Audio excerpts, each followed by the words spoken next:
Hi, I'm Loren Roosendaal, and in this episode we're going to be looking at capability. More specifically, the capability of your learners to handle that material which you're offering them. Now, when I talk about capability, I always have to think about the way we handle that in the games industry.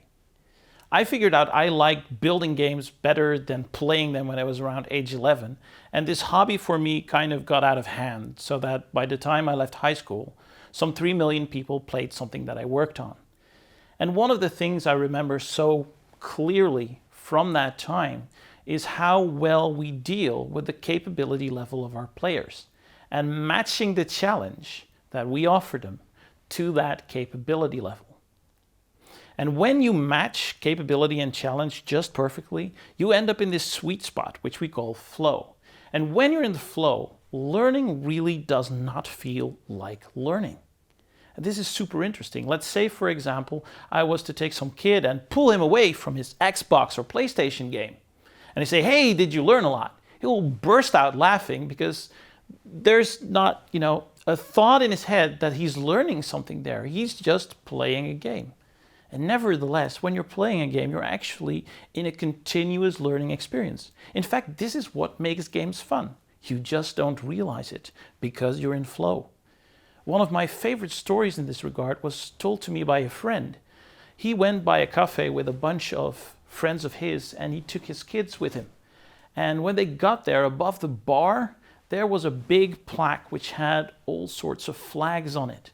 And him and his friends started this little game of naming the countries that matched the flags. So the first guy started, and by the time he got to about flag number 6, he didn't know anymore. Then the second guy took over by flag number 9.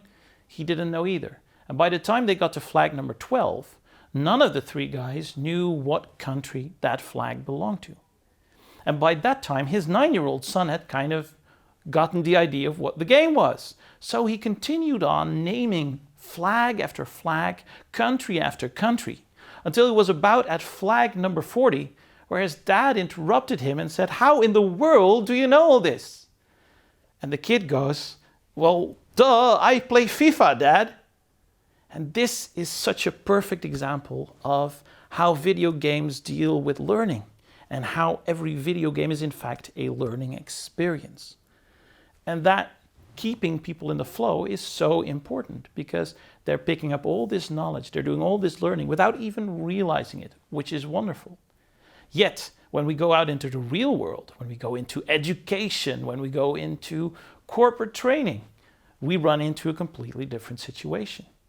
Here we take, let's say, 30 people in a classroom and feed them all the same material in the same density with the same difficulty level.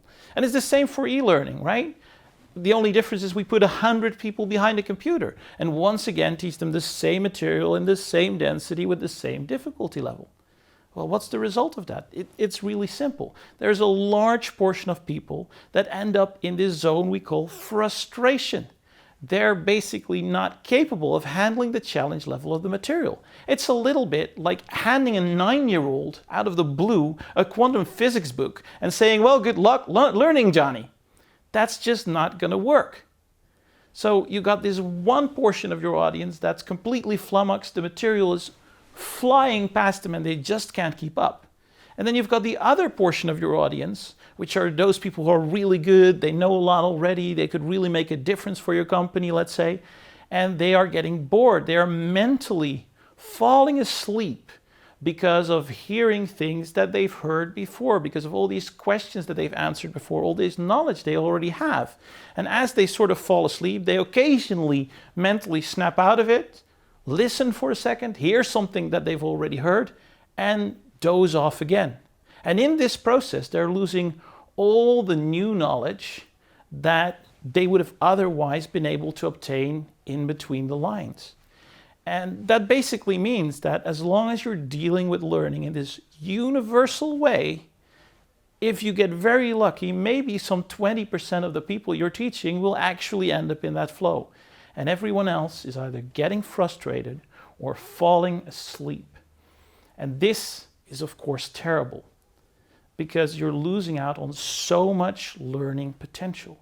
Now, over the past episodes, we've looked at both attention span and of course at capability.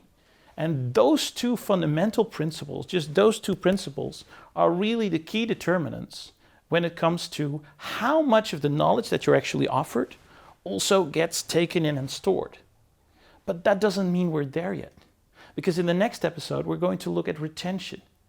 Because even if we could come up with, let's say, this idealized learning solution where we are offering people the right material for their capability level, where we're making sure we're sticking to people's attention span, it wouldn't be any use if a week from now they don't remember anything.